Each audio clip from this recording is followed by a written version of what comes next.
गुरु साक्षात् परब्रह्म तस्मै श्री गुरुवे नमः। अखंड मंडलाकारं व्याप्येन चराचरं तत्पदं दर्शितं देवं तानमामि गुरुदेव। बोल गुरु भगवान की जय। ओम गजाननं भूतगणादिसेवितं कपित्तजम्बूफलचारुभक्षणम् उमासुतं शोकविनाशकारिकं नमामि विघ्नेश्वर पादपङ्कजं। बोले गणपति गजानन भगवान की जय। सर्वमंगल मंगल्ये शिवे सर्वार्थ साधिके शरण्ये त्र्यंबके गौरी नारायणी नमस्तुते। ओम जयंती मंगला काली भद्रकाली कपालिनी दुर्गा क्षमा शिवा धात्री स्वाहा स्वधा नमस्तुते। बोले अम्बा रानी की जय, जगदम्बा मैया की जय। कर्पूर गौरम करुणावतारम संसार सारम भुजगेन्द्रहारम सदा वसंतम हृदयारविंदे भवं भवानी सैत्वं नमामि। नागेन्द्रहाराय त्रिलोचनाय भस्मांगराय महेश्वराय नित्याय शुद्धाय दिगंबराय तस्मै नागराय नमः शिवाय। ओम नमः शिवाय, ओम नमः शिवाय, ओम नमः शिवाय। बोले भूत भावन भगवान की जय, महामृत्युंजय भगवान की जय, उमापति महादेव की जय। भगवान श्री गुरुदेव की असीम अनुकंपा से, माता पिता के आशीर्वाद, आप सभी भक्तों के भाग्य के कारण, प्रेम श्रद्धा विश्वास निष्ठा के कारण और भगवान भोलेनाथ और जगदम्बा की दसों दिशाओं से आने वाली कृपा के कारण ही आज भगवान की परम पावन अमृतमयी कथा का 41वां दिवस है। भगवान की कथा यूं तो ऐसा मन करता है कि निरंतर भगवान की कथा को सुनते ही जाओ और कथा को सुनाते ही जाओ। क्योंकि इस कथा में ना तो कोई वक्ता है और ना कोई श्रोता है। इस कथा में श्रोता भगवान जगदम्बा अम्बा पराशक्ति स्वयं है और वक्ता भगवान शिव है। तो भगवान शिव माता को निरंतर कथा का श्रवण कराते हैं और जगदम्बा अम्बा पराशक्ति उनकी कथा का श्रवण करके परम आनंदमयी होती है। भगवान के नित्य का कार्य है भोलेनाथ का कि सुबह को नित्य जगदम्बा को वो कथा सुनाते हैं और जगदम्बा उस कथा को सुनकर के परम आनंद को प्राप्त होती है। और वही आनंद इस प्रकृति के अंदर, जो आनंद मां के अंदर प्रादुर्भाव होता है इस कथा का, वही प्रादुर्भाव प्रकृति के रूप में आपको चारों ओर दिखाई देता। ऐसी परम पावन भगवान की एक कथा है। ये कथा ही पुराणों के माध्यम से जो जगदम्बा आपके मन के अंदर आनंद भर देती हैं, नारद जी और सनत कुमार जी व्यास जी अन्न के हृदय में और मस्तिष्क में इस कथा का प्रवाह कर देती हैं, वही ग्रंथ का रूप धारण कर लेता है। भगवान की कथा का विशेष महत्व है और ये कथा उनकी कृपा से अगर सुनने का भी सौभाग्य प्राप्त हो जाए तो ये तो आप अपने इस जीवन को परम धन्य समझिए कि उनकी कथा हमें अपने इस जीवन काल के अंदर श्रवण करने का सौभाग्य प्राप्त हो। क्योंकि कोई भी धर्म का कार्य अगर आपने अपने पूर्व जन्म में एकत्रित धर्म नहीं किया है या पूर्व जन्म का उसका कोई फल नहीं है, तो इस जन्म में भी आपकी रुचि धर्म के अंदर कदापि हो ही नहीं सकती। ये पूर्व जन्म का भक्ति का समय है। पूर्व जन्म की भक्ति आज बीज जो आपके हृदय में, आपकी आत्मा में जो बीज पड़ा हुआ है, वो भक्ति रूपी बीज कहीं से भी हवा का झोंका और पानी, जैसे बरसात में सभी कोई भी जरा सा बीज अगर पड़ा हुआ हो ना खेत के अंदर और बरसात हो रही हो, तो वो तुरंत पौधा बन करके बाहर निकल आता है। उसको किसी भी प्रकार से सींचने की आवश्यकता नहीं होती। ऐसे ही जब भगवत नाम की वर्षा होती है, तो भगवान का जो प्रेमी होते हैं, उनके जो भक्त होते हैं, उनके हृदय में जो बीज पड़ा हुआ होता है, वो बरसात में बीज जो है अंकुर फूट जाता है और भक्ति प्रबल रूप से बाहर निकल आती है। इसलिए भगवान की कथा का श्रवण का महत्व है। जो जो भगवान के भक्त होते हैं, कथा को सुनते हैं, भक्ति रूपी बीज से तुरंत प्रस्फुटन होता है और प्रस्फुटन होने के बाद तुरंत ही भगवान की कथा को श्रवण करने का सौभाग्य प्राप्त होता है। आप भी इस कथा को लगातार YouTube के माध्यम से सुन रहे हैं और भगवान की ये कथा समस्त लोगों तक पहुंचे। देखिए, कथा को सुनाने का केवल एक उद्देश्य होता है। भगवान के जो भक्त होते हैं ना, उनको तो केवल ये होता है कि भगवत नाम की चर्चा जो उनके प्रेमी हैं उन तक ये चर्चा पहुंच जाए। कैसे? क्योंकि रस पता है कब आता है? भगवान के नाम का रस तब प्रकट होता है जब सामने वाला भी उनका प्रेमी है। लाखों की भीड़ हो और उसमें श्रोता जो हैं वो 1 या 2 हो या 10 हो, तो उन लाखों की भीड़ से कोई फायदा नहीं है। केवल 10 श्रोता यदि बैठ करके उनके रस ले लें यदि, तो उस कथा को प्रासंगिक हो जाती है। ऐसे ही ये कथा सैकड़ों लोगों तक YouTube के माध्यम से और WhatsApp के माध्यम से पहुंच रही है, परंतु कुछ भगवत प्रेमी ऐसे हैं जो YouTube पे भी लगातार भगवान की कथा को सुन रहे हैं और एक दिन भी यदि कथा लेट हो जाती है तो तुरंत ही उनका फोन या मैसेज आता है कि आज की कथा नहीं है। ये भगवान से प्रेम और उनसे निष्ठा की ही बात है जो भगवान के प्रेमी इस प्रकार से व्याकुल होते हैं। और आप भी इस कथा को निरंतर दूसरे लोगों तक, जहां तक ये कथा पहुंच रही है, निरंतर दूसरे लोगों तक इस कथा को पहुंचाएं। और भक्ति का चूंकि ये चैनल है, इसलिए शिवम मिश्रा है भक्ति रस पर आप इस चैनल को सब्सक्राइब भी कर सकते हैं। कथा सुन रहे हैं और सब्सक्राइब करके तरह तरह के भक्ति के आपको इसके अंदर कथाएं मिलती रहेंगी। समय समय पर कथा को आप निरंतर सुनते रहें। बड़े ही सुंदर प्रसंग चल रहा है। भगवान के तरह तरह के अवतार यहाँ पर, कल हिरण्याक्ष की आपने कथा सुनी कि भगवान विष्णु ने उसको किस प्रकार से नरसिंह अवतार का रूप धर करके भगवान ने अपने कहा, उसने न दिन में मरूं, न रात में मरूं, न अस्त्र से मरूं, न शस्त्र से मरूं, न मनुष्य से मरूं, न पशु से मरूं, न देव से मरूं, न दानव से मरूं, और न घर में मरूं, न बाहर मरूं। इस प्रकार के अमृतत्व का वरदान जो है वो उसने प्राप्त कर लिया है। और जब ऐसा अमृतत्व का वरदान प्राप्त किया है तो हर चीज का तोड़ जो है वो भगवान अपने हाथ में रखते हैं। देखिए, भगवान से केवल और केवल जो अमृतत्व का वरदान प्राप्त कर सकता है, बस केवल वो ही इस संसार के अंदर शरीर के माध्यम से रुक सकता है। वरना इस संसार के अंदर जिसने शरीर को धारण किया है उसे मृत्यु लोक से शरीर को त्याग करके जाना ही पड़ेगा, अवश्य जाना पड़ेगा। ये त्रिकाल सत्य है। और अगर भगवान ने कह दिया कि जाओ तुम अमर हो, तो वो तो एक अलग बात है, परंतु अमरता का वरदान सृष्टि के अंदर किसी को दिया नहीं जा सकता शरीर के माध्यम से।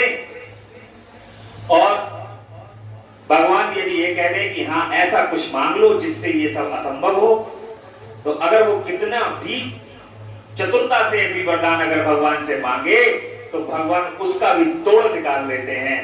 ऐसा आप भगवत की कथाओं के अंदर निरंतर सुन रहे हैं।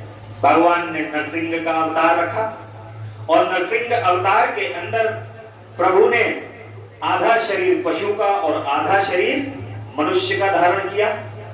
अस्त्र शस्त्र की जगह भगवान ने बड़े बड़े नाखून कर लिए और ना घर मरूं ना बाहर मरूं, इसीलिए उस भगवान ने उसको घर की चौखट के ऊपर रखा। घर की चौखट जो होती है ना घर होती है ना बाहर होती है। ना दिन में मरूं ना रात में मरूं, ना जमीन में मरूं ना आसमान में मरूं, तो भगवान ने अपनी इन दोनों घुटनों के ऊपर उसको रखा। और न दिन में मरूं न रात में मरूं, तो गौर धूली का जो समय होता है, धूली संध्या का समय होता है, वो समय भगवान ने निश्चित किया। ना वो दिन होती है ना वो रात होती है, दोनों टाइम जिसको बोलते हैं मिलते हैं, उस समय पर भगवान ने वो प्रयोग किया। और उस समय पर उसको अपने नाखूनों से उसका सीना जो है वो विदीर्ण कर दिया। और बहुत गुस्से में है नरसिंह भगवान उसको मारने के बाद। ऐसा क्यों है? भगवान इतने गुस्से में कभी हुए नहीं और उनका गुस्सा उसको मारने के बाद भी शांत नहीं हो रहा। क्यों? क्योंकि था तो वो प्रहलाद का पिता, परंतु उसने प्रहलाद को अनन्य दुख दे करके, क्योंकि वो भगवान का भक्त था, अनन्य दुख प्रदान किया। भगवान की भक्ति के अंदर अनन्य रुकावट पैदा की और प्रहलाद को परम कष्ट प्रदान किया। ये वही प्रहलाद है जो होलिका के गोद के अंदर बैठा दिया था। होलिका को चूंकि एक दुशाला ओढ़ करके दुशाला दिया था, वो ओढ़ती थी तो वो उनको अग्नि का किसी भी प्रकार से स्पर्श नहीं होता था और उनको अग्नि होली के साथ बैठा दिया था। अनन्य प्रकार से उनको प्रताड़ना दी गई, पहाड़ से फेंका गया। और भगवान के जब भक्त को किसी भी प्रकार का कष्ट होता है तो भगवान को कष्ट को सहन नहीं करते। तुरंत भगवान अपने नरसिंह अवतार के अंदर आकर जब हिरण्याक्ष ने ये पूछा, क्या इस खंबे के अंदर भी तेरा प्रभु है? तो प्रहलाद ने बड़ी सरलता से कहा कि वो तो कण कण में है, इस खंबे की तो बहुत बड़ी बात है, भगवान तो मेरे कण कण में विराजित है। तो उसने कहा, अगर इस कण के अंदर है तो वो अपने सिंहासन से उतर करके आकर और तुरंत अपनी गदा से उस खंबे के ऊपर प्रहार करता है। जैसे ही उस खंबे के ऊपर अपनी गदा मारता है, बस भगवान भक्त वत्सल भगवान नरसिंह तुरंत उस खंबे से बाहर निकल आते अपने भक्त की लाज रखने। और प्रभु ने जिस प्रकार से उसका वध किया वो आपने कथा सुन ली। आज की कथा में बड़ा सुंदर प्रसंग है, बाणासुर का प्रसंग है। और ये बाणासुर की कथा को सुनने के बाद आपको बड़ा आनंद आएगा। व्यास जी कहते हैं कि सर्वज्ञ सनत कुमार जी, आपने अनुग्रह कर प्रेम पूर्वक ऐसी अद्भुत और सुंदर कथा सुनाई है जो शंकर की कृपा से ओतप्रोत है। अब मुझे शशि मौली के उस उत्तम चरित्र के श्रवण करने की इच्छा है जिससे उन्होंने प्रसन्न होकर बाणासुर को गणाध्यक्ष पद प्रदान कर दिया। भगवान शिव जो हैं वो जैसे ही किसी पर प्रसन्न होते हैं ना तो अपने गणों में शामिल कर लेते हैं और परम भक्त जो होता है उसे गणाध्यक्ष बना देते हैं तुरंत। एक तो उनके गण बन जाते हैं और ऊपर से गणाध्यक्ष बना देते हैं कि जाओ तुम सब गणों के अध्यक्ष हो। तो प्रभु की तो लीला बड़ी अपरंपार है। भगवान तो ऐसे परम दयामय हैं, परम आनंदमय हैं कि वो तो क्षण भर भी नहीं लगाते। देर तो हम लोग करते हैं कि जो भगवान को अपने प्रभु को याद करने में जो क्षण में देर करते हैं वो इसीलिए भगवान देर लगाते हैं। जैसे हम कहते हैं कि अरे हमें इतना टाइम हो गया, भगवान ने आज तक हमको दर्शन नहीं प्रदान किए। अरे देर आप लगा रहे हो, प्रभु तो जरा सी भी देर नहीं, वो तो निकट है और आपके पास है। शरद कुमार जी ने कहा कि व्यास जी परमात्मा शंभु की उस कथा को जिसमें उन्होंने प्रसन्न होकर बाणासुर को गणनायक बनाया था आदर पूर्वक श्रवण करें। इसी प्रसंग में महाप्रभु शंकर वह सुंदर चरित्र भी आएगा जिसमें उन्होंने बाणासुर पर अनुग्रह करके श्री कृष्ण के साथ संग्राम किया। दक्ष प्रजापति की 13 कन्याएं कश्यप मुनि की पत्नियां थी। वे सबकी सब पतिव्रता तथा सुशीला थी। उनमें दिति सबसे बड़ी थी जिनके लड़के दैत्य कहलाते थे। अन्य पत्नियों से भी देवता तथा चराचर सहित समस्त प्राणी पुत्र रूप से उत्पन्न हुए थे। ज्येष्ठ पत्नी दिति के गर्भ से सर्वप्रथम 2 महाबली पुत्र पैदा हुए। उनमें हिरण्यकशिपु ज्येष्ठ था और उसके छोटे भाई का नाम हिरण्याक्ष था। हिरण्यकशिपु के 4 पुत्र हुए। उन दैत्य श्रेष्ठों का क्रमशः हिरात, अनुराध, सनहात और प्रहलाद नाम था, जिनमें प्रहलाद जितेंद्रिय तथा महान विष्णु भक्त हुए। उनका नाश करने के लिए कोई भी दैत्य समर्थ न हो सका। प्रहलाद का पुत्र विरोचन हुआ, वह दानियों में सर्वश्रेष्ठ था। उसने विप्र रूप से यातना करने वाले इंद्र को अपना सिर ही दे डाला था। उसका पुत्र बलि हुआ, वह महादानी और शिव भक्त था। इसने वामन रूपधारी विष्णु को सारी पृथ्वी दान कर दी थी। बालिका औरस पुत्र बाण हुआ, वह शिव भक्त मानी, उदार, बुद्धिमान, सत्य, प्रतिज्ञ और सहस्त्रों का दान करने वाला था। वह असुर राज ने पूर्व काल में त्रिलोकी को तथा त्रिलोकाधिपतियों को बलपूर्वक जीतकर श्रोणीपुरी में अपना राजधानी बनाई और वह वहीं रहकर राज्य करने लगा। उस समय देवगण शंकर की कृपा से उस शिव भक्त बाणासुर के किंकर के समान हो गए थे। उसके राज्य में देवताओं के अतिरिक्त और कोई प्रजा दुखी नहीं थी। शत्रु धर्म का वर्ताव करने वाले देवता शत्रुता वश ही कष्ट झेल रहे थे। एक समय एक महासुर अपनी सहस्त्रों भुजाओं से ताली बजाता हुआ तांडव नृत्य करके महेश्वर शिव को प्रसन्न करने की चेष्टा करने लगा। उसके उस कृत्य से भक्तवत्सल शंकर संतुष्ट हो गए। फिर उन्होंने परम प्रसन्न हो उसकी ओर कृपा दृष्टि से देखा। भगवान शंकर तो संपूर्ण लोगों के स्वामी हैं, शरणागत वत्सल और भक्त वांछा कल्पतरु ही ठहरे। उन्होंने बलिवंदन महासुर बाण को वर देने की इच्छा प्रकट की। मुनि बलिनंदन महादैत्य बाण शिव भक्तों में श्रेष्ठ और परम बुद्धिमान था। उसने परमेश्वर शंकर को प्रणाम करके उनकी स्तुति की और कहा, बाणासुर कहता है कि प्रभु आप मेरे रक्षक हो जाइए और पुत्रों तथा गणों सहित मेरे नगर के अध्यक्ष बनकर सर्वथा प्रीति का निर्वाह करते हुए मेरे पास ही निवास कीजिए। भगवान को भक्त उनके धर्म संकट में डाल देते हैं और भगवान शिव से जो है बाणासुर ने तपस्या करके कहा कि प्रभु यहीं रह जाओ और इस पूरे नगर के अध्यक्ष बन जाओ, हमारे पूरी सब पर घर परिवार की सबकी रक्षा करो, प्रभु कहीं मत जाओ। सनत कुमार जी कहते हैं कि महर्षि ये बलिपुत्र बाण निश्चय ही शिव जी की माया से मोह में पड़ गया था, इसलिए उसने मुक्ति प्रदान करने वाले दुराराध्य महेश्वर को पाकर भी ऐसा ना वर मांगा। वह ऐश्वर्यशाली भक्तवत्सल शंभु से वह वर देकर पुत्रों और गणों के साथ प्रेम पूर्वक वही निवास करने लगे। एक बार बाणासुर को बड़ा ही गर्व हो गया। उसने तांडव नृत्य करके शंकर जी को संतुष्ट किया। जब बाणासुर को यह ज्ञात हो गया कि पार्वती वल्लभ शिव प्रसन्न हो गए हैं, तब वह हाथ जोड़कर सिर झुका करके बाणासुर कहता है कि देवादिदेव महादेव आप प्रसन्न, आप समस्त देवताओं के शिरोमणि हैं, आपकी ही कृपा से मैं बलि हुआ हूं। अब आप मेरा उत्तम वचन सुनिए। देव आपने जो मुझे 1000 भुजाएं प्रदान की हैं, सहस्त्र भुजाएं कहते हैं, ये तो अब मुझे महान भार स्वरूप लग रही है। उसने जो है 1000 भुजाएं भगवान शिव से मांगी थी। अब वो कह रहा है कि लटके लटके जो है बड़ी कष्ट होता है प्रभु, अब आप इस त्रिलोकी में मुझे आपके अतिरिक्त अपने जोड़ का कोई योद्धा ही नहीं दिखाई देता। भगवान से कहता है कि आपके जैसे आप निपुण हैं युद्ध के अंदर, ऐसा तो प्रभु मेरे बराबर और कोई संसार के अंदर है नहीं। इसलिए वृषभध्वज युद्ध के बिना इस पर्वत सरी की सहस्त्रों भुजाओं को लेकर मैं क्या करूं? मैं अपनी इन परिपुष्ट भुजाओं की खुजली मिटाने के लिए युद्ध की लालसा से नगरों तथा पर्वतों को चूर्ण करता हुआ दिग्गजों के पास गया। अपनी उन भुजाओं से इतना बली था कि पर्वतों को चूरा बना देता था वो पर्वत। और मैंने यम को योद्धा, अग्नि को महान कार्य करने वाला, वरुण को गौओं का पालन करता, गोपाल कुबेर को गणाध्यक्ष, निश्रिति को सौरंध्री और इंद्र को जीतकर सदा के लिए करत बना दिया है।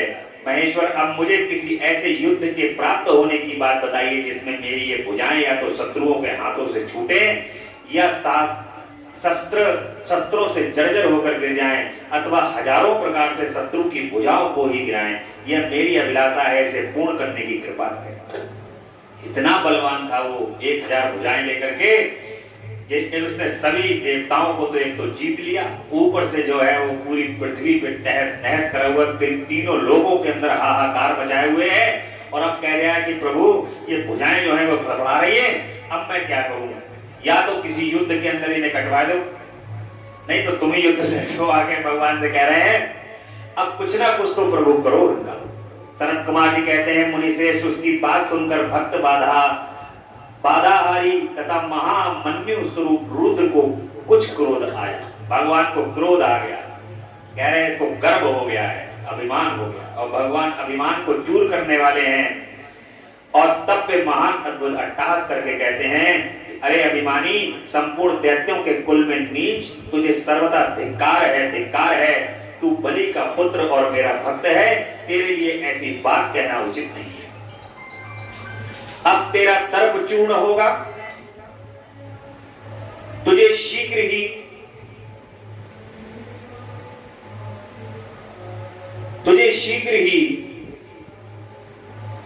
तेरे लिए ऐसी बात कहना उचित नहीं है। तेरा तर्प चूर्ण होगा, तुझे शीघ्र ही मेरे समान बलवान के समान अकस्मात महान भीषण युद्ध प्राप्त होगा। उस संग्राम में तेरी ये पर्वत सरीखी भुजाएं जलौनी लकड़ी की तरह सस्तातों में छिन्न होकर के भूमि पर गिरेंगी। दृष्टात्मन तेरे आगुधा पर स्थापित तेरा ये मनुष्य के सिर वाला मयूर ध्वज फहरा रहा है, इसका जब वायु भय के बिना ही पतन हो जाएगा तब तू अपने चित्त में समझ लेना कि वह महान भयानक युद्ध आ पहुंचा है। उस समय तू घोर संग्राम का निश्चय करके अपनी सारी सेना के साथ वहां जाना। इस समय तू अपने महल को लौट जा, क्योंकि इसी में तेरा कल्याण है। दुर्मते, वहां तुझे प्रसिद्ध बड़े बड़े उत्पात दिखाई देंगे। यूं कहकर गर्वाहारी भक्त वत्सल भगवान शंकर चुप हो गए। सनत कुमार जी कहते हैं कि मुनि ये सुनकर बाणासुर ने दिव्य पुष्पों की कलियों से अंजलि भरकर रुद्र की अभ्यर्चना की और फिर उन महादेव को प्रणाम करके वह अपने घर को लौट गया। तदंतर किसी समय दैववश उसका वह ध्वज अपने आप टूट कर गिर गया। भगवान ने जैसा कहा था कि तेरा ध्वज जो है वो टूट कर गिर जाएगा बगैर हवा के, हवा नहीं चल रही होगी फिर भी ये टूट करके नीचे गिर जाएगा। यह देखकर बाणासुर हर्षित हो युद्ध के लिए उद्धत हो गया और वह अपने हृदय में विचार करने लगा कि कौन सा युद्ध प्रेमी योद्धा किस देश से आएगा जो नाना प्रकार के शस्त्रों द्वारा पराक्रमी विद्वान होगा और मेरी सहस्त्रों भुजाओं को ईंधन की तरह काट डालेगा। मैं भी अपने अत्यंत तीखे शस्त्रों से उसके सैकड़ों टुकड़े कर डालूंगा। इसी समय शंकर की प्रेरणा से वह काल आ गया। एक दिन बाणासुर की कन्या उषा वैशाख मास में माधव की पूजा करके मांगलिक श्रृंगार से सुसज्जित हो रात के समय अपने गुप्त अंतःपुर में सो रही थी। उसी समय वह स्त्री भाव प्राप्त हो गई। तब देवी पार्वती की शक्ति से उषा को स्वप्न में श्री कृष्ण के पौत्र अनिरुद्ध का मिलन प्राप्त हुआ। जागने पर वह व्याकुल हो गई और उसने अपनी सखी चित्रलेखा से स्वप्न में मिले हुए उस पुरुष को ला देने के लिए कहा। तब चित्रलेखा ने कहा कि देवी, तुमने स्वप्न में जिस पुरुष को देखा है उसे भला मैं कैसे ला सकती हूँ, जब भी मैं उसे जानती नहीं हूँ। उसके यूं कहने पर दैत्य कन्या उषा प्रेमाधंग होकर मरने पर उतारू हो गई। तब उस दिन उसकी उस सखी ने उसे बचाया। मुनि श्रेष्ठ, कुंभांड की पुत्री चित्रलेखा बड़ी बुद्धिमती थी। वह बाण कन्या उषा से पुनः बोली। चित्रलेखा कहती है कि सखी, जिस पुरुष ने तुम्हारे मन का अपहरण किया है उसे बताओ तो सही। वह यदि त्रिलोकी में कहीं भी होगा तो मैं उसे लाऊंगी और तुम्हारा कष्ट दूर कर दूंगी। सनत कुमार जी कहते हैं कि महर्षि यूं कहकर चित्रलेखा ने वस्त्र के पर्दे पर देवताओं, दैत्यों, दानवों, गंधर्वों, सिद्धों, नागों, यक्ष आदि के चित्र अंकित किए।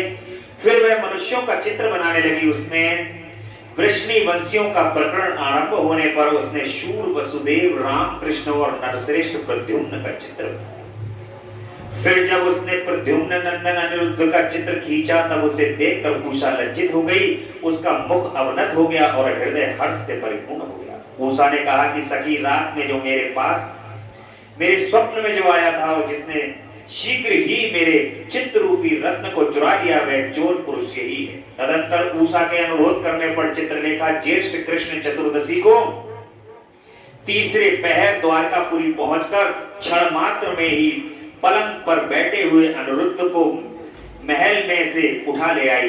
वह दिव्य योगिनी थी। उषा अपने प्रियतम को पाकर प्रसन्न हो गई। इधर अंतःपुर के द्वार की रक्षा करने वाले वेदधारी पहरेदारों ने चेष्टाओं से तथा अनुमान से इस बात को लक्ष्य कर लिया। उन्होंने एक दिव्य शरीरधारी दर्शनीय साहसी तथा सबर प्रिय नवयुवक को कन्या के साथ दुशीलता का आचरण करते हुए देख भी लिया। उसे देखकर कन्या के अंतःपुर की रक्षा करने वाले उन महाबली पुरुषों में बलिपुत्र बाणासुर के पास जाकर सारी बातें निवेदित करने को कहा। द्वारपाल कहते हैं कि देव, पता नहीं आपके अंतःपुर में बलपूर्वक प्रवेश करके कौन पुरुष छिपा हुआ है। वह इंद्र तो नहीं है जो वेश बदलकर आपकी कन्या को उपभोग कर रहा है। महाभाव दानवराज, उसे यहाँ देखिए और जैसा उचित समझिए वैसा कीजिए, इसमें हम लोगों का कोई दोष नहीं है। सनत कुमार जी कहते हैं कि मुनि श्रेष्ठ द्वारपालों का वह वचन तथा कन्या के दूषित होने का कथन सुनकर महाबली दानवराज बाण आश्चर्यचकित हो गया। तदंतर वह कुपित होकर अंतःपुर में जा पहुंचा। वहां उसने प्रथम अवस्था में वर्तमान दिव्य शरीरधारी अनिरुद्ध को देखा। उसे महान आश्चर्य हुआ। फिर उसने उसका बल देखने के लिए 10,000 सैनिकों को भेजकर आज्ञा दी कि उसे मार डालो। सेना ने अनिरुद्ध पर आक्रमण किया। तब अनिरुद्ध ने बात की बात में 10,000 सैनिकों को काल के हवाले कर दिया। फिर तो असंख्य सेना पर सेना आने लगी और अनिरुद्ध उन्हें काल का ग्रास बनाने लगे। तदंतर उन्होंने बाणासुर का वध करने के लिए एक शक्ति हाथ में ली जो कालाग्नि के समान भयंकर थी।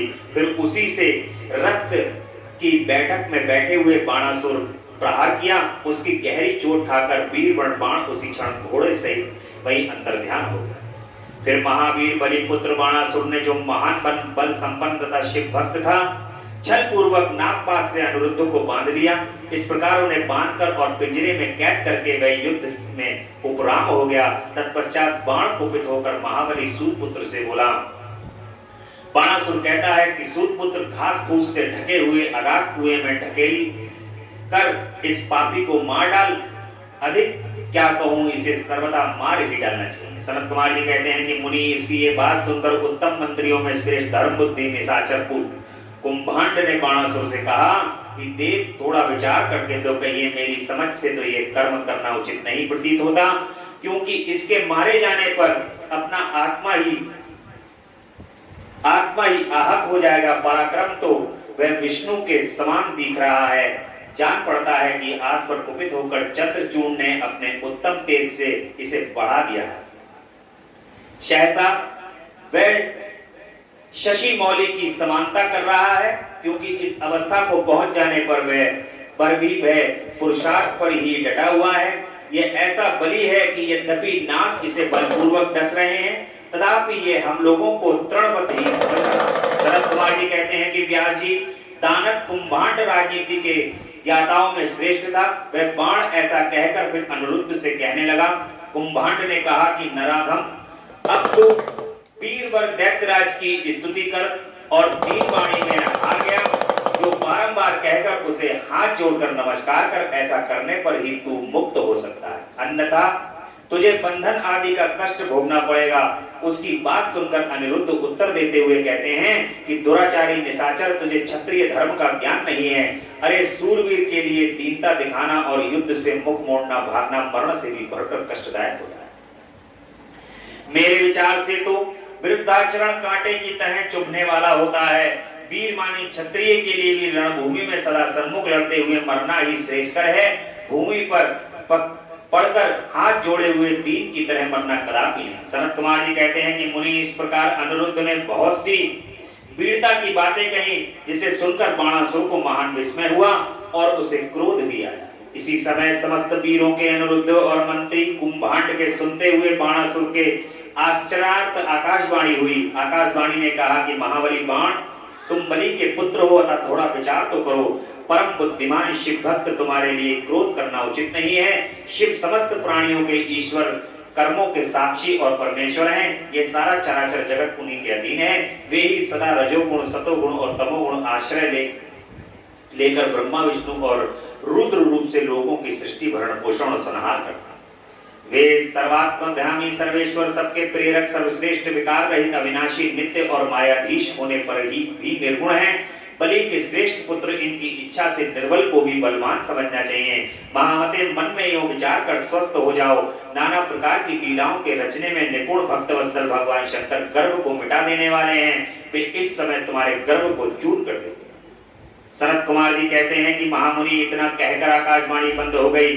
तब उसके वचन को मानकर बाणासुर ने अनिरुद्ध का वध करने का विचार छोड़ दिया। तदंतर विषैले नागों के पास से बधे हुए अनिरुद्ध उसी क्षण दुर्गा का स्मरण करने लगे। अनिरुद्ध ने कहा कि शरणागत वत्सले, आप यश प्रदान करने वाली हैं, आपका रोष बड़ा उग्र है। देवी मैं नागपाश से बधा हुआ हूँ और नागों की विष ज्वाला से संतप्त हो रहा हूँ, अतः शीघ्र पधारिए और मेरी रक्षा कीजिए। सनत कुमार जी कहते हैं कि मुनीश्वर, जब अनिरुद्ध ने पिसे हुए काले कोयले के समान कृष्ण वर्ण वाली काली को इस प्रकार संतुष्ट किया, तब ज्येष्ठ कृष्ण चतुर्दशी की महारात्रि में वहां प्रकट हुई और उन्होंने उस सर्वरूपी भयानक बाणों को भस्मासात करके अपने बलिष्ठ मुक्के के आघात से उस नाग पिंजरे को विदीर्ण कर दिया। इस प्रकार दुर्गा ने अनिरुद्ध को बंधन मुक्त करके उन्हें पुनः अंतःपुर में पहुंचा दिया और स्वयं वहीं अंतर ध्यान हो गई। इस प्रकार शिव की शक्ति स्वरूपा देवी की कृपा से अनिरुद्ध कष्ट से छूट गए, उनकी सारी व्यथा मिट गई और वे सुखी हो गए। तदंतर प्रद्युम्न नंदन अनिरुद्ध शिव भक्ति के प्रताप से विजयी हो अपनी प्रिया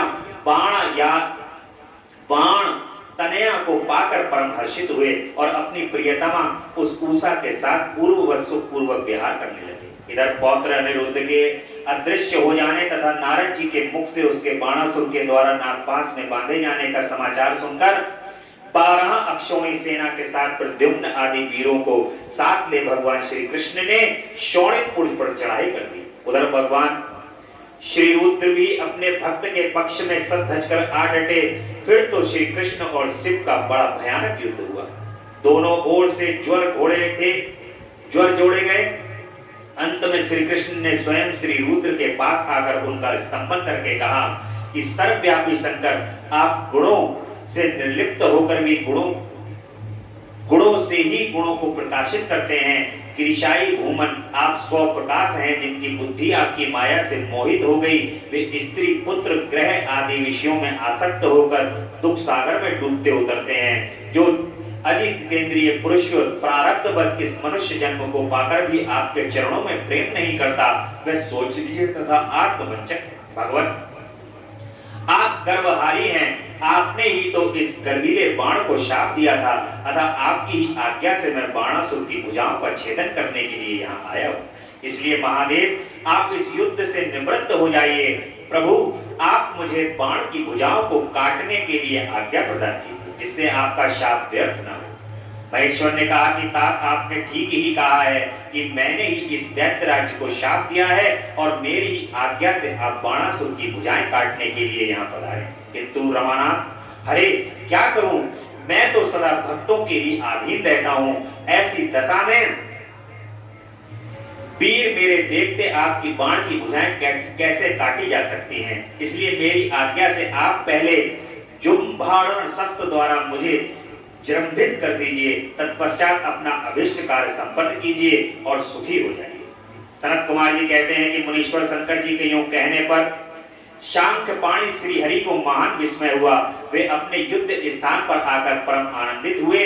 व्यास जी कहते हैं कि तदंतर नाना प्रकार के अस्त्रों के संचालन में निपुण श्री हरि ने तुरंत ही अपने धनुष पर जृंभारण शस्त्र का संधान करके उसे पिनाकपाणी शंकर पर छोड़ दिया।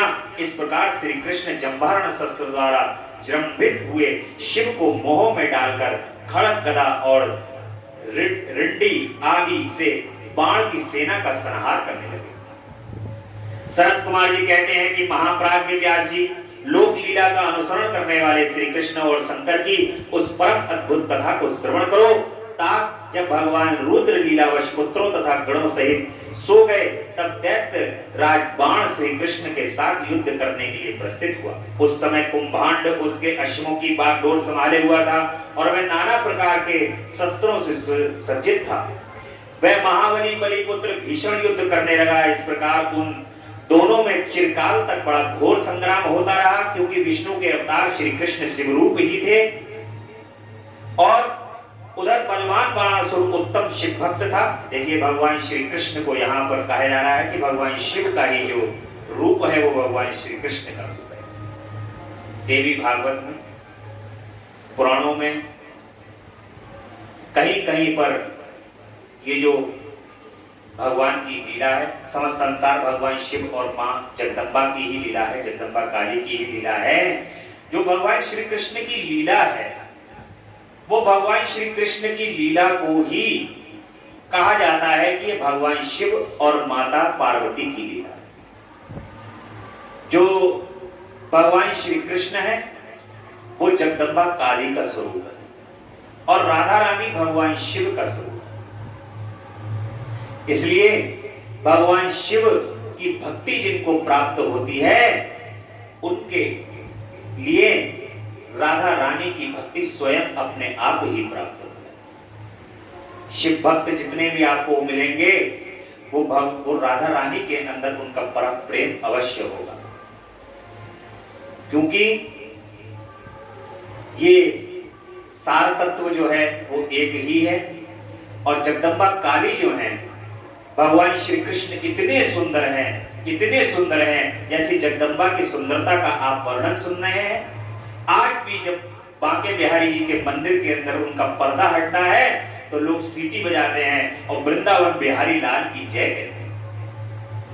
ऐसी उनके अंदर अद्भुत क्षमता है। प्रभु के अंदर अपने मोह में डालने की मोहपाश तुरंत मोह के अंदर पड़ जाता है व्यक्ति उनको देख करके, और कृपा निदान बड़ी जल्दी कृपा भी कर डालते हैं। ऐसी जो है वो भगवान शिव और माता की लीला है। उस लीला के अंदर समस्त भक्त जो हैं वो लीला का आनंद लेते हैं।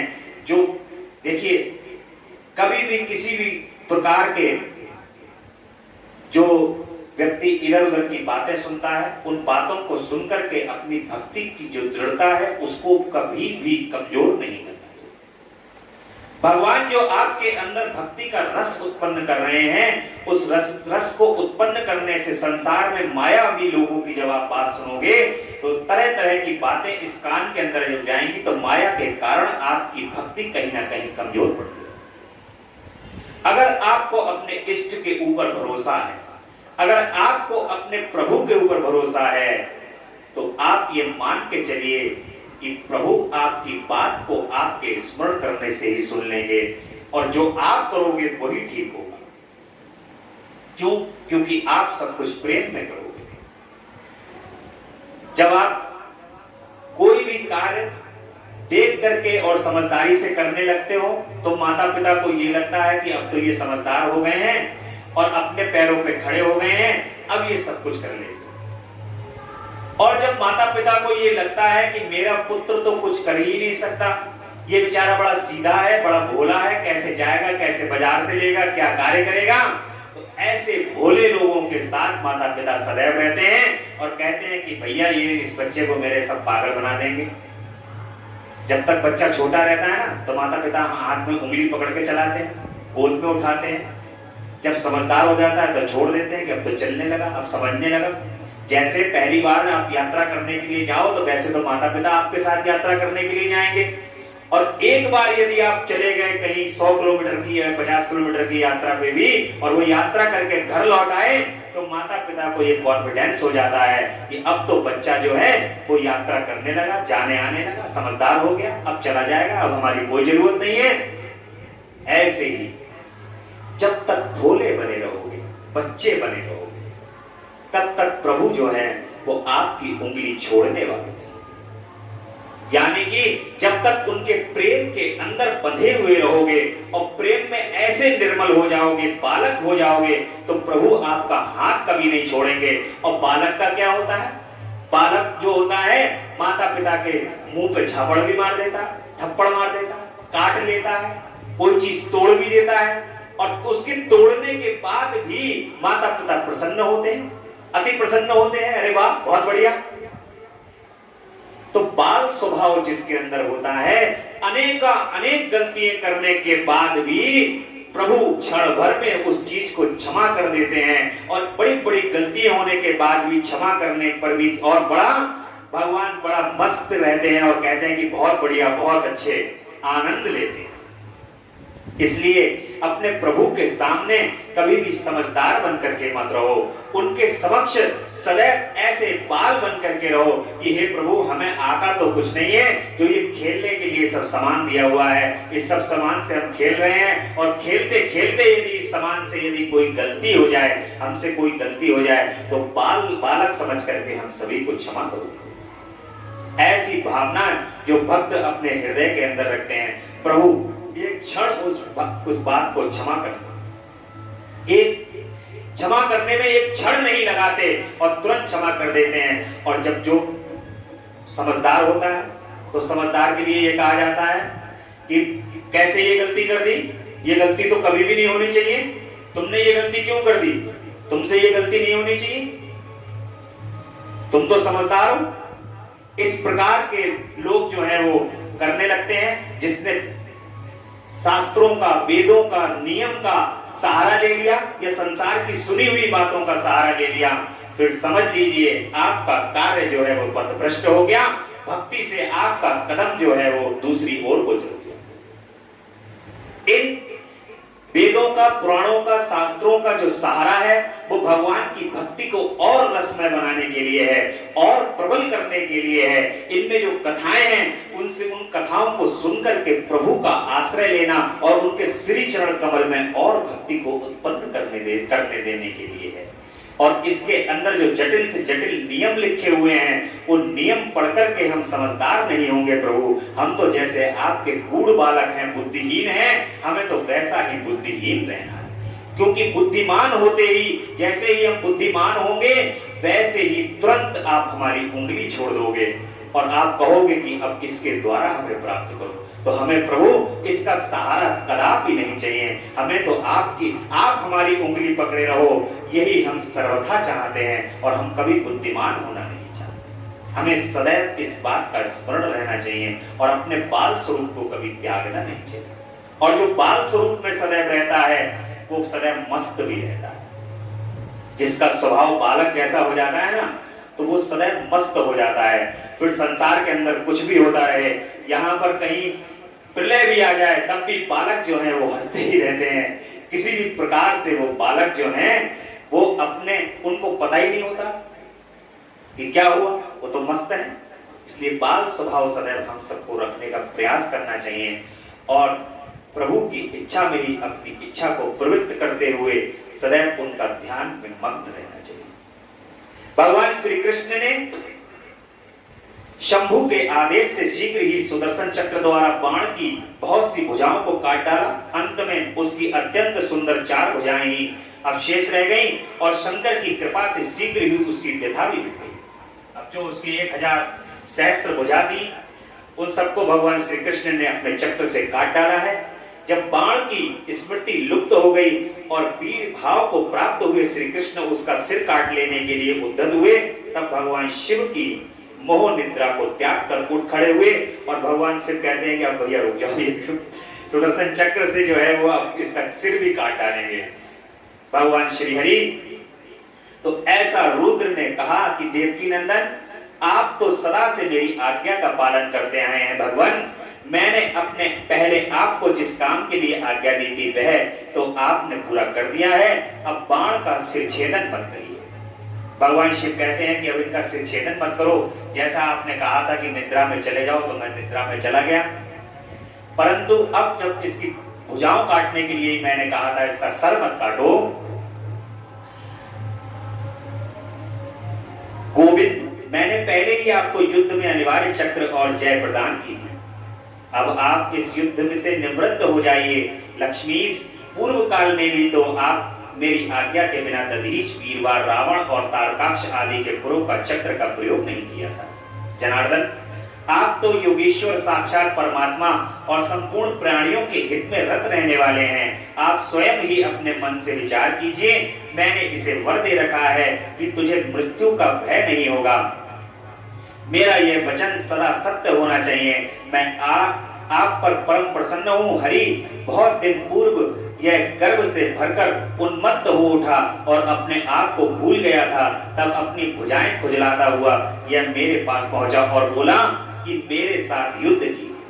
तब मैंने इसे शाप देते हुए कहा कि थोड़े ही समय में तेरी भुजाओं का छेदन करने वाला आएगा, तब तेरा सारा गर्व गल जाएगा। बाण की ओर देखकर कहा कि मेरी आज्ञा से तेरी भुजाओं को काटने वाले ये श्री हरि हैं। फिर श्री कृष्ण से अब आप युद्ध बंद कर दीजिए और बरबधू को साथ ले अपने घर लौट जाइए। अनिरुद्ध और उषा का जो विवाह हो चुका है, भगवान श्री कृष्ण ने करा दिया है, उसके वो कहते हैं कि बरबधू को ले जाइए। यूं कहकर महेश्वर ने उन दोनों से मित्रता करा दी और उनकी आज्ञा ले वे पुत्रों और गणों के साथ अपने निवास स्थान को चले गए। सनत कुमार जी कहते हैं कि मुनि शंभू का कथन सुनकर अक्षत शरीर वाले श्री कृष्ण ने सुदर्शन लौटा लिया और विजय श्री से सुशोभित हुए बाणासुर के अंतःपुर में पधारे। वहां उन्होंने उषा सहित अनिरुद्ध को आश्वासन दिया और बाण द्वारा दिए गए अपने अनेक प्रकार के रत्न समूहों को ग्रहण किया। उषा की सखी परम योगिनी चित्रलेखा को पाकर तो श्री कृष्ण को महान हर्ष हुआ। इस प्रकार शिव के आदेशानुसार जब उनका सारा कार्य पूर्ण हो गया, तब वे श्री हरि हृदय से शंकर जी को प्रणाम कर और बलिपुत्र बाणासुर की आज्ञा ले परिवार समेत अपनी पुरी को लौट गए। द्वारका में पहुंचकर उन्होंने गरुण की को विदा कर दिया। फिर हर्ष पूर्वक मित्रों से मिले और स्वेच्छानुसार आचरण करने लगे। इधर नंदीश्वर ने बाणासुर को समझाकर यह कहा कि भक्त दार्शूल, तुम बारंबार शिव जी का स्मरण करो, वे भक्तों पर अनुकंपा करने वाले हैं। अतः उन आदि गुरु शंकर में मन समाहित करके नित्य अपना उनका महोत्सव करो। तब द्वेष रहित हुआ महामनस्वी बाण नंदी के कहने से धैर्य धारण करके तुरंत ही शिव स्थान को गया। वहां पहुंचकर उसने नाना प्रकार के स्तोत्रों द्वारा शिव जी की स्तुति की और उन्हें प्रणाम किया। फिर वे पादों से ढुमकी लगाते हुए और हाथों को घुमाते हुए नाना प्रकार के आलीड़ और पित्यालीड़ आदि प्रमुख स्थानों द्वारा सुशोभित नृत्यों में प्रधान तांडव नृत्य करने लगा। ये तांडव नृत्य करके बाणासुर भगवान शंकर को प्रसन्न करता था। भगवान शंकर को नृत्य बहुत पसंद है। जो भक्त उनके दरबार में आते हैं और नृत्य करते हैं, संगीत बजाते हैं, भगवान बहुत प्रसन्न होते हैं उससे। भगवान शिव को अति प्रिय है ये। इसलिए जो भगवान के पूजन का भी विधान है वो गा बजा करके विधान है, नाच करके, गा के, बजा के। और उस समय में हजारों प्रकार से मुख द्वारा बाजा बजा रहा था और बीच बीच में भौओं को मटकाकर तथा सिर को कपाकर सहस्त्रों प्रकार के भाव भी प्रकट करता था। इस प्रकार नृत्य में मस्त हुए महाभक्त बाणासुर ने महान नृत्य करके नतमस्तक हो त्रिशूलधारी चंद्रशेखर भगवान रुद्र को प्रसन्न कर दिया। जो भगवान शिव आप प्रसन्न होकर के अपनी पुरी को लौट गए थे, फिर वो नाचने लगा, गाने लगा, भगवान को प्रसन्न कर लाया। और भगवान जो है तब नाच गान के प्रेमी भक्त वत्सल भगवान हर्षित होकर बाण से कहते हैं कि रुद्र कहते हैं कि बलिपुत्र प्यारे बाण, तेरे नृत्य से मैं संतुष्ट हो गया हूं, अतः दैत्येंद्र तेरे मन में जो अभिलाषा हो उसके अनुरूप वर मांगे। भगवान कहते हैं कि तुझसे बड़ा प्रसन्न हो गया हूं और तू जो वर है वो वर मांगे। देखो भगवान, अब आप देखो समस्त घोर पाप करने के बाद और हम लोग क्या है, हम लोग ये सब कुछ सहन करने के बाद भी लगातार ये सोचते हैं कि भगवान यार हमसे क्या पाप हो गया है।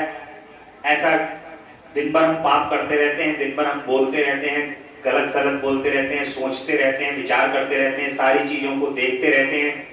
उसके बावजूद भी क्या पता प्रभु हमसे मिले या नहीं मिले, लेकिन आपके एक बार मन से स्मरण करने से, भक्ति पूर्ण स्मरण करने से, हृदय में उनको धारण करने से ही वे इतना प्रसन्न हो जाते हैं और कहते हैं कि तुम्हारे समस्त पापों को मैं भूल गया हूं। देखिए भगवान उसकी सारी बातों को भूल करके प्रभु फिर दोबारा से प्रकट हो गए हैं, फिर दोबारा से उसके पास आ गए। शंभू की बात सुनकर दैत्यराज बाण ने इस प्रकार वर मांगा, मेरे घाव भर जाएं प्रभु, बाहु युद्ध की क्षमता बनी रहे, मुझे अक्षय गणाध्यक्ष पद प्राप्त हो, शोणितपुर में उषा पुत्र अर्थात मेरे दैहत्र का राज्य हो, देवताओं में तथा विशेष करके विष्णु से मेरा बैर भाव मिट जाए, मुझ में रजोगुण और तमोगुण से युक्त दूषित दैत्य भाव का पुनः उदय न हो, मुझ में सदा निर्विकार शंभु भक्ति बनी रहे और शिव भक्तों पर मेरा स्नेह और समस्त प्राणियों पे दया भाव रहे। आपको सब उसका अहंकार चूंकि नष्ट हो गया है, अहंकार नष्ट होने से क्या हुआ, अब प्रभु के श्री चरण कमल उसको दिखाई दे रहे हैं, भगवान से भगवान की भक्ति ही मांग रहा है। और जो शंभु से वरदान मांगकर बलिपुत्र महासुर बाण अंजलि बांधे रुद्र की स्तुति करने लगा, उस समय उसके नेत्रों में प्रेम के आंसू छलक आए थे। तदंतर जिसके सारे अंग प्रेम से प्रफुल्लित हो उठे थे, वह बलिनंदन बाणासुर महेश्वर को प्रणाम करके मौन हो गया। अपने भक्त बाण की प्रार्थना सुनकर भगवान शंकर तुझे सब कुछ प्राप्त हो जाएगा यूं कहकर वहीं अंतर ध्यान हो गए। तब शंभु की कृपा से महाकालत्व को प्राप्त हुआ रुद्र का अनुचर बाण परमानंद में निमग्न हो गया। व्यास जी, इस प्रकार मैंने संपूर्ण भुवनों में नृत्य कीड़ा करने वाले समस्त गुरुजनों के भी सद्गुरु शूलपाणी भगवान शंकर का वाणी विषयक चरित्र जो परमोत्तम है कर्ण प्रिय मधुर वचनों द्वारा तुम्हें सुना दिया। गजासुर की तपस्या, वर प्राप्ति और उसका अत्याचार, शिव द्वारा उसका वध, उसकी प्रार्थना से शिव का चर्म धारण करना और कृत्तिकावास नाम से विख्यात होना, कृत्तिकावास लिंग की स्थापना करना। अब देखिए एक कथा जो ये बाणासुर की है, जो आपको इसमें सुनने को प्राप्त नहीं हुई है। भगवान ने जब बाणासुर यहां पर भगवान से वरदान मांग रहा है और वरदान मांगने के बाद वो प्रभु से कह रहा है कि प्रभु शिव भक्तों पर मेरा समस्त प्राणियों पर स्नेह है, दया भाव है। तो भगवान ने उसको एक वरदान प्रदान किया कि बाणासुर, जहां पर नर्मदा नदी है, मध्य प्रदेश में है नर्मदा नदी, वहां पर नर्मदा नदी के जितने भी पत्थर, बाणासुर वहां पर भगवान की तपस्या करता था और तपस्या करने के बाद उसने एक भगवान का शिवलिंग था उसके ऊपर अभिषेक करता था और अभिषेक करने के बाद वो जैसे ही उस नदी के अंदर छोड़ता था, भगवान शिव के वो बाण के जो शिवलिंग है वो निरंतर बनते ही चले जाते हैं, बनते ही चले जाते हैं। ऐसा वरदान प्राप्त है उसको। और वो छोटे छोटे शिवलिंग से लेकर के बड़े बड़े शिवलिंग नर्मदा नदी के अंदर भगवान शिव के स्थापित होते चले, ऐसा उसको वर प्राप्त है। और आज भी नर्मदा नदी के अंदर जो भी आप वहां से भगवान शिव के स्वरूप में जो भी पत्थर आप उठाएंगे, उस पत्थर के अंदर ये खासियत है कि भगवान शिव की धारी बनी हुई होगी, किसी में धारी बनी हुई होगी और किसी में त्रिपुंड बना हुआ होगा, किसी में ऊपर से भगवान के लेपन होगा। कोई कैसा आपको हर एक पत्थर के अंदर भगवान शंकर है, वहां का हर एक कंकड़ शंकर है, भगवान शिव है। और जो भगवान बाणासुर के द्वारा वहां से बाण लिंग है, जो बाण लिंग का पूजन करता है उसको साक्षात भगवान शिव के शिवलिंग के पूजन के बराबर फल प्राप्त होता है।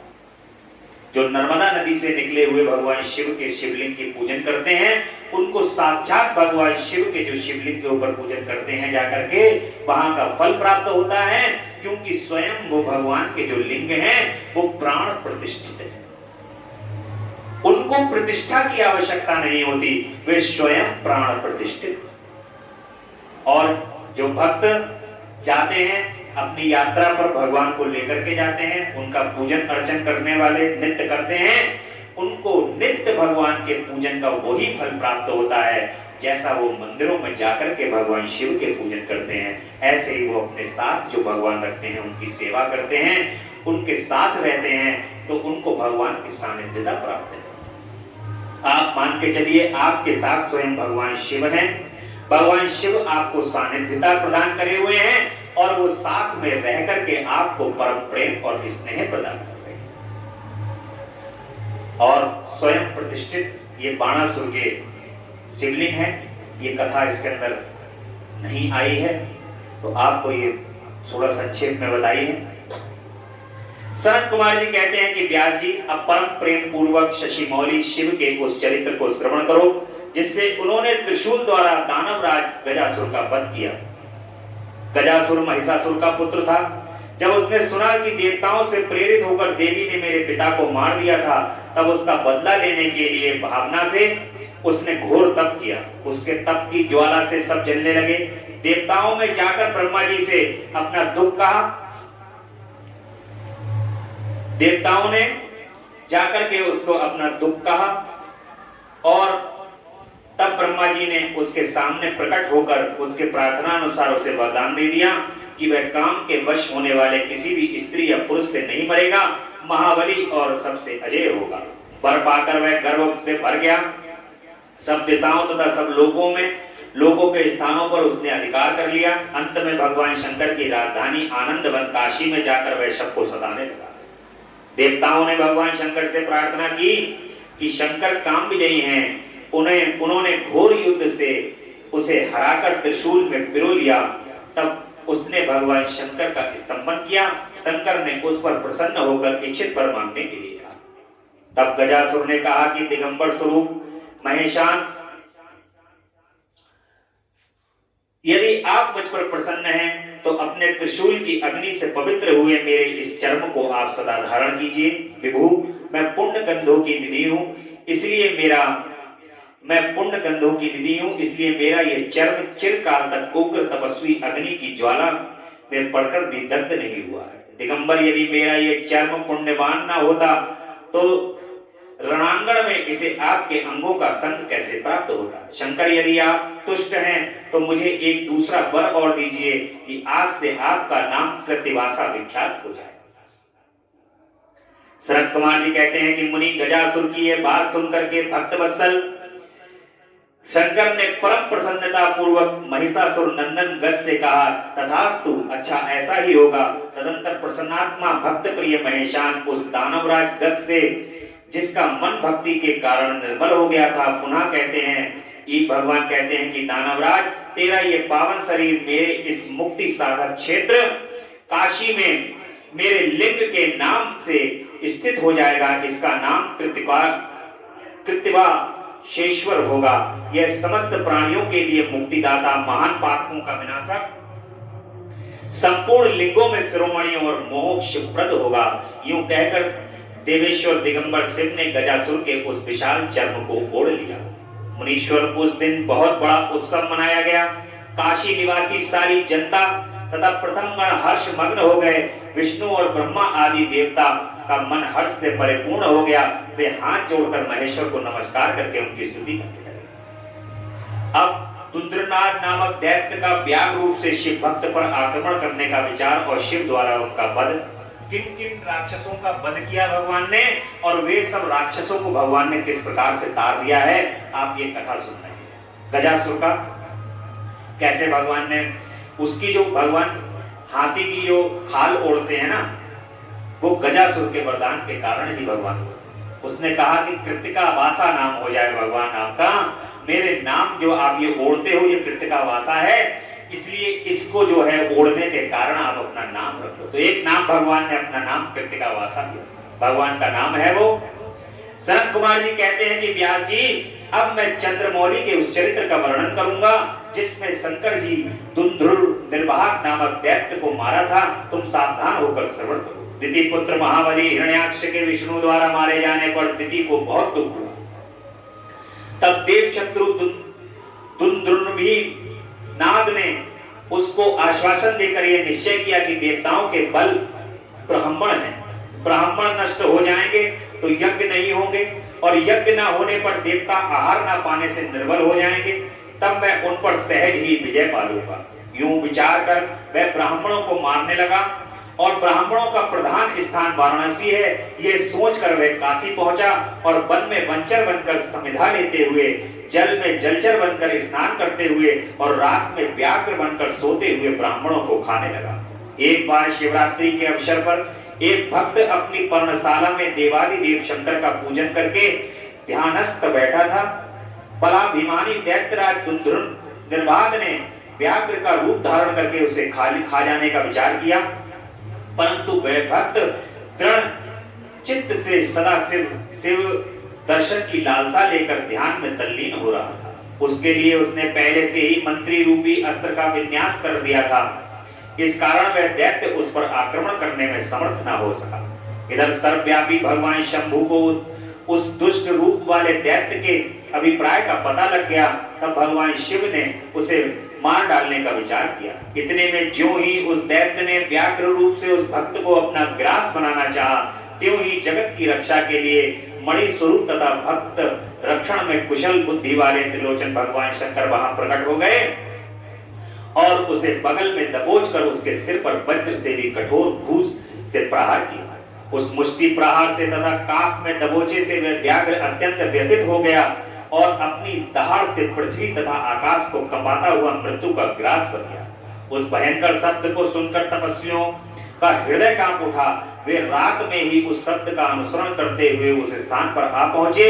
वहां परमेश्वर शिव को बगल में उस पापी को दबाए हुए देखकर सब लोग उनके चरणों में पड़ गए और जय जयकार करते हुए उनकी स्तुति करने लगे। तदंतर महेश्वर ने कहा, जो मनुष्य यहाँ आकर श्रद्धा पूर्वक मेरे इस रूप का दर्शन करेगा, निस्संदेह ही उसके सारे उपद्रवों को नष्ट कर दूंगा। जो मानव मेरे इस चरित्र को सुनकर और हृदय में मेरे इस लिंग का स्मरण करके संग्राम में प्रवेश करेगा, उसे अवश्य विजय की प्राप्त होगी।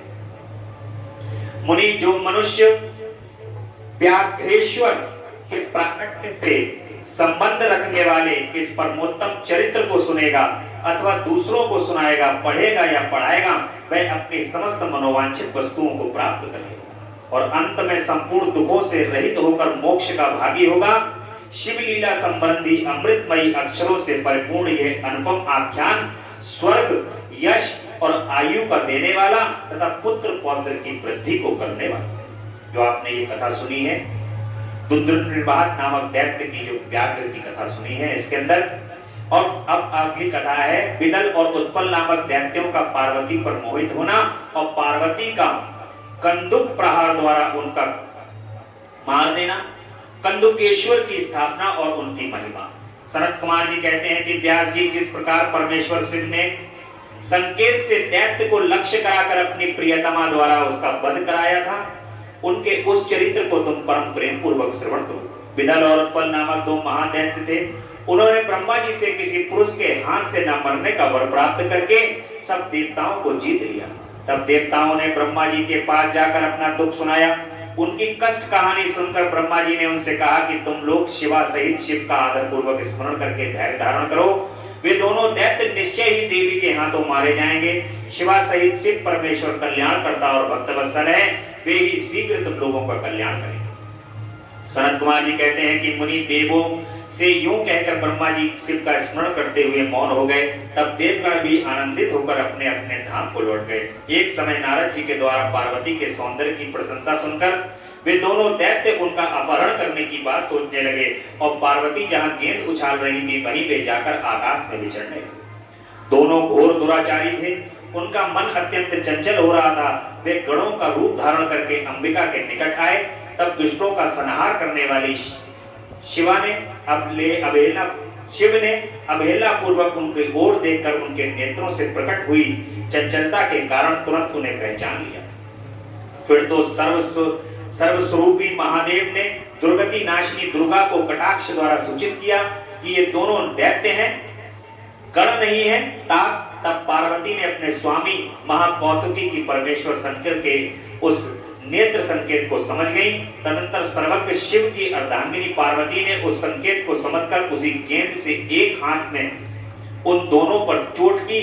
तब महादेव की गेंद से आहत होकर वे दोनों महाबली दुष्ट दैत्य चक्कर काटते हुए उसी प्रकार भूतल पर गिर पड़े जैसे वायु के झोंके से चंचल होकर दो पके हुए ताड़ के फल अपनी डंठल से डूब कर गिर पड़े, अथवा जैसे वज्र के आघात से महागिरी के दो शिखर ढह जाते हैं। इस प्रकार आकार करने के लिए उद्धत उन दोनों महादैत्यों को धराशायी करके वह गेंद लिंग रूप में परिणित हो गया। समस्त दुष्टों का निवारण करने वाला वह लिंग कंदुकेश्वर के नाम से विख्यात हुआ और ज्येष्ठेश्वर के समीप स्थित हो गया। काशी में स्थित कंदकेश्वर लिंग दुष्टों का विनाशक, भोग मोक्ष का प्रदाता और सर्वदा सत्पुरुषों की समस्त कामनाओं को पूर्ण करने वाला। जो मनुष्य इस अनुपम आख्यान को हर्ष पूर्वक सुनता और सुनाता पढ़ता है, उसे भय का दुख कहाँ तथा वह लोक में नाना प्रकार के संपूर्ण उत्तमोत्तम सुखों को भोग कर अंत में देव दुर्लभ दिव्य गति को प्राप्त कर लेता है। ब्रह्मा जी कहते हैं कि मुनि सत्तम, मैंने तुमसे रुद्र संहिता के अंतर्गत इस युद्ध खंड का वर्णन कर दिया। यह खंड संपूर्ण मनोरथों का फल प्रदान करने वाला है। इस प्रकार मैंने पूरी की पूरी रुद्र संहिता का वर्णन कर दिया है। यह शिव को सदा परम प्रिय है और भुक्ति मुक्ति का रूप फल प्रदान करने वाला। सूत जी कहते हैं कि इस प्रकार शिवानुगामी ब्रह्मपुत्र नारद शंकर के उत्तम यश को तथा शिव सतनाम को सुनकर कृतार्थ हो गए। यूं मैंने संपूर्ण चरित्रों में प्रधान तथा कल्याण कारक यह ब्रह्मा और नारद का संवाद पूर्ण रूप से कह दिया। अब तुम्हारी और क्या सुनने की इच्छा है?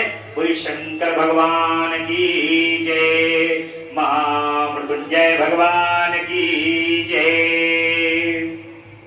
रुद्र संहिता का युद्ध खंड यहां पर विश्राम लेता है और रुद्र संहिता भी यहां पर विश्राम लेता है। शतरुद्र संहिता भगवान की कृपा से कल भगवान भोलेनाथ और जगदम्बा की कृपा से कल से शतरुद्र संहिता प्रारंभ होंगी और भगवान की कथा का आनंद आप लोग इसी प्रकार से लेते रहें, आनंदित होते रहें और बड़े प्रेम से अनुसरण करते रहें कि तेरा पल पल बीता जाए मुख से जप ले नमः शिवाय। तेरा पल पल बीता जाए मुख से जप ले नमः शिवाय।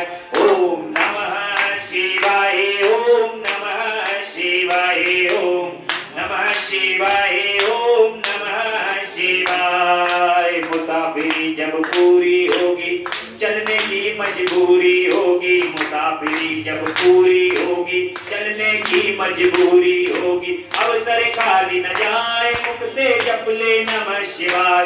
तेरा अवसर खाली न जाए मुख से जप ले नमः शिवाय। ओम नमः शिवाय, ओम नमः शिवाय, ओम नमः शिवाय। नमः शिवाय, नमः शिवाय, नमः शिवाय, नमः शिवाय, नमः शिवाय, नमः शिवाय, नमः शिवाय, नमः शिवाय, नमः शिवाय, नमः शिवाय, नमः शिवाय, नमः शिवाय। तेरा पल पल बीता जाए मुख से जप ले नमः शिवाय। तेरा पल पल बीता जाए मुख से जप ले नमः शिवाय। ओम नमः शिवाय, ओम नमः शिवाय, ओम शिवाय, ओम नमः शिवाय। नमः शिवाय, नमः शिवाय, नमः शिवाय, नमः शिवाय, नमः शिवाय, नमः शिवाय, नमः शिवाय, नमः शिवाय। बोले हर हर महादेव, हर हर हर महादेव, हर हर महादेव। शिव शंभू कैलाशपति उमापति महादेव की जय। शंकर भगवान की जय। जगदम्बा रानी